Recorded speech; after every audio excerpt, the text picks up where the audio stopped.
What more parents are telling their children when it comes to paying for college. 69% of parents are now refusing to dip into retirement funds for their children's education, according to a recent study. That's up 60% from 2016. Joining us right now, the author of Retire Inspired, Ramsey Solutions financial expert, Chris Hogan. Chris, good to see you. Good to see you, Maria. And you support this move for parents to not go into retirement for the money to pay for college. Does this mean more parents are saving ahead of time? Well, this makes me happy, Maria. This means parents are getting focused and they're taking their own financial future very seriously because there are many other ways for their kids to be able to go to college. It's just going to require parents and kids working together, walking through, understanding scholarships are available. The kids can work and go to school. There are many other options, but I'm glad to hear parents are staying focused and true to their own future. How about this, Dagan? The number of 401k millionaires now at a new high. Fidelity Investment says 157,000 workers now have a balance of $1 million or more in their 401k during the first quarter. That is an increase of 45% year over year. That's largely because the market's up. I wish it was more, Chris. Only 157,000? Well, I want it to be more, but listen, this is a great news. This is showing people that becoming a millionaire is possible. And I want people to hear this and not get envious, but to get more focused on what can they do to help themselves. You all know this. So many people see their 401k as just this place that's holding money, and that's incorrect. Your 401k is a place that can grow your money if you're working the right kind of plan. What do you think, John? You're a father. So I want to hear from Chris. What should people be doing with their 401ks? Maxing them out? 10% withholding, more?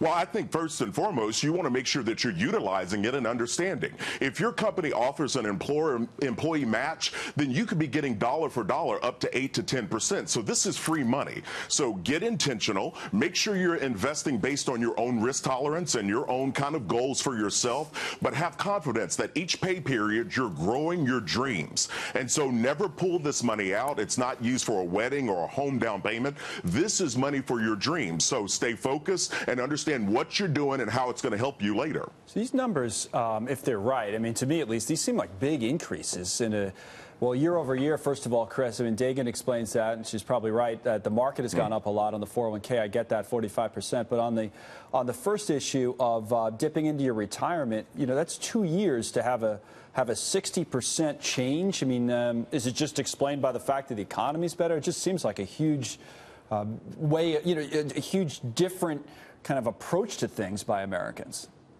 Well, you know how it is with the market. I mean, anytime you're investing in the stock market, it's like riding a roller coaster. There are going to be ups and downs. But I think in the long haul, when people allow money to sit there and time and compound interest will grow it, I mean, you and I know somewhere in the middle is where reality falls. But I love the spike. I love that we've got enough people that are hitting 401k millionaire status, and we're going to have more. When people get themselves out of debt and invest 15% of their income, they're going to be able to set themselves up to do more things for themselves and their family later. So I think it's more great news to come if people will just stay focused. I don't think this is all great news, though. I mean, one of the reasons why parents aren't paying for their college, dipping into retirement savings to pay for college education, is because college education is getting so expensive.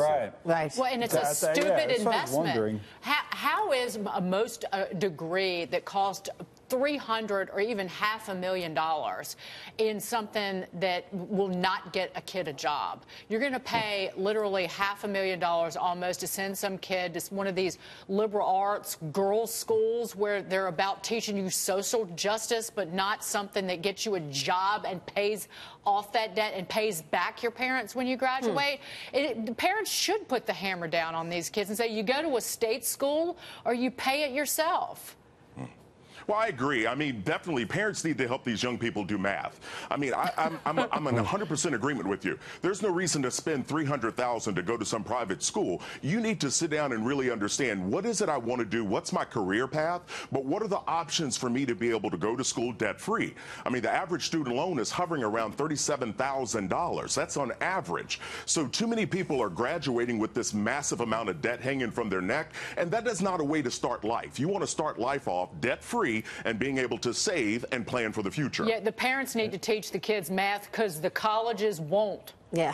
And then another reason why people aren't dipping into the retirement savings is they have this new lending program called Parent Plus, where you can keep your retirement savings, but parents are going into debt for their kids. Through Parent Plus program. They're taking out the education loans in their names and ending up burdened with debt, you know, late in life. Yeah. Doing it a different way. Yeah, we have to be careful. Those Parent Plus loans can be very dangerous, and parents don't understand. They're co-signing. So you're therefore guaranteeing the debt. I don't want parents going into debt. I don't want students going into debt. You can do it debt-free. Scholarships and grants. All right. Good point. Chris, thank you. Great to see you. Thank you. Chris Hogan there.